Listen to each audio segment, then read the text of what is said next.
Hey guys, welcome back, and for this video I'm going to show you how to check battery health on iPhone. So first, what you want to do is just open up your settings. Once you're there, just scroll down till you see the battery section right here. So just tap on it.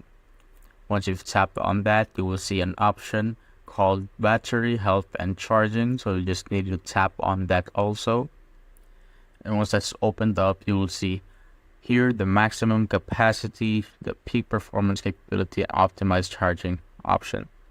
So here you will see the measure of battery capacity or battery health of your iPhone. So mine's currently at 100%. And for you guys, it may differ, depends on how you use your iPhone. And that's basically it, guys. If you found this video helpful, simply leave a like below or subscribe because it helps reach more people. See you on the next one.